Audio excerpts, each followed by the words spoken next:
Olá, seja muito bem-vindo a mais um episódio do podcast A Palavra do Evangelho. No episódio de hoje, eu vou estar te indicando livros da Bíblia, livros bíblicos, em que você pode estar começando a ler.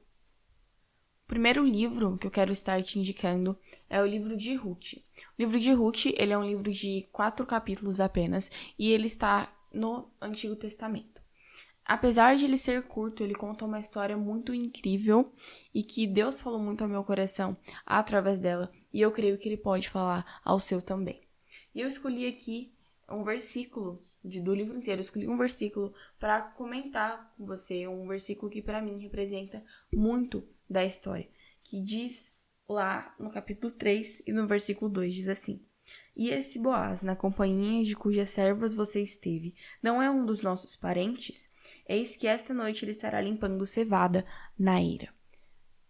Esse versículo, ele parece ser muito trivial, mas na verdade ele não é. Mas antes de eu começar a te explicar a história, né, o que quer dizer esse versículo, eu quero te introduzir um pouco a história do livro.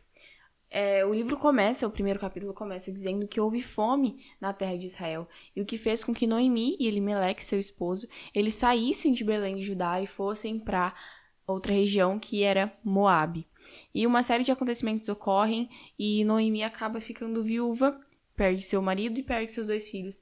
E ela se encontra em uma situação, ela se encontra apenas com suas 2 noras, e Noemi insiste para que essas 2 noras deixem, né, para que elas voltem para suas terras, se casem novamente, até porque elas eram mulheres jovens.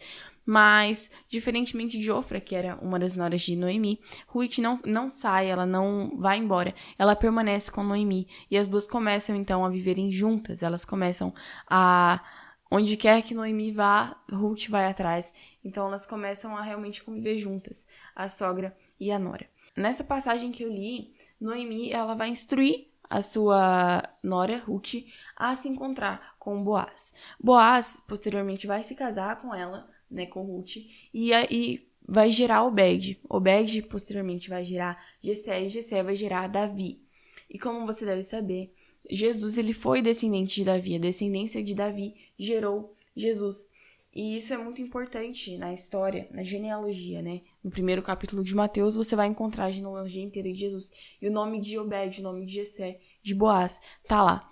E o livro de Ruth mostra como que Ruth, ela decide negar a si mesma, negar ela voltar para a cidade, mas e escolher realmente continuar a vida e ficar ao lado da sua sogra Noemi até o fim. E o segundo livro que eu tenho para te indicar é o livro de Filipenses.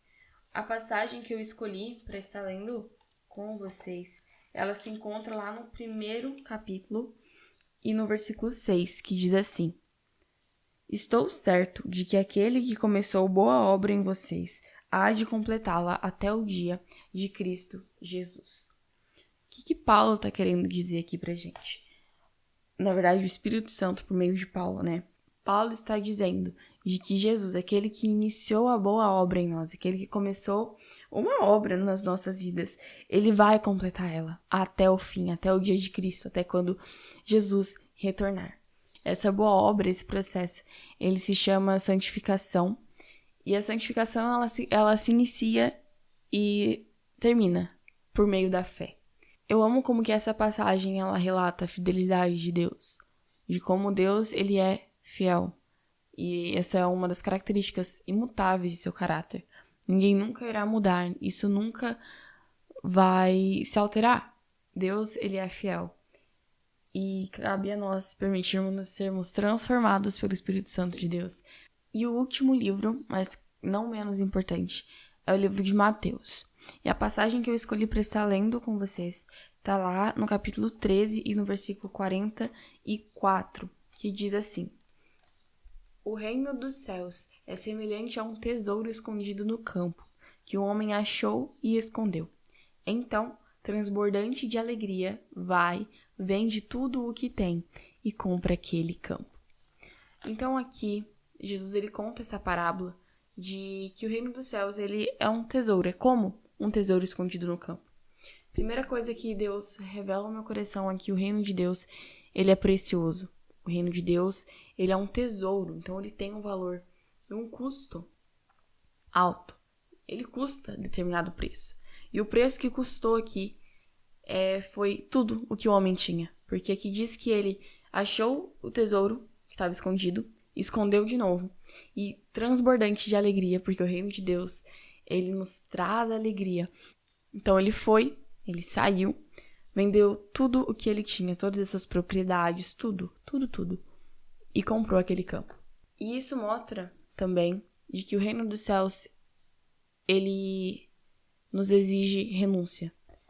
No capítulo 9 e no versículo 62 do livro de Lucas, Jesus ele nos diz assim: Jesus respondeu: ninguém que põe a mão no arado e olha para trás é apto para o reino de Deus.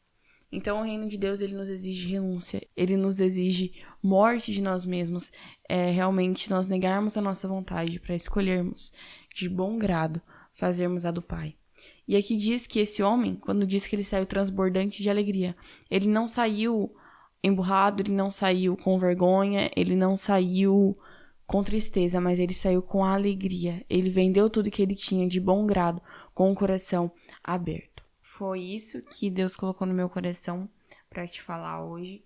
E realmente esses livros, eles são muito especiais para mim. Deus usou eles, sempre usa, né? Não apenas eles, mas a Bíblia inteira, né? Com certeza. Mas esses livros de uma forma especial e ainda mais essas passagens. Eu espero que você tenha sido abençoado e edificado por esse conteúdo. Se você foi, compartilha com alguém, manda para sua prima, para o seu primo, para o seu parente, para o seu melhor amigo. Compartilha aí para o Evangelho mais longe.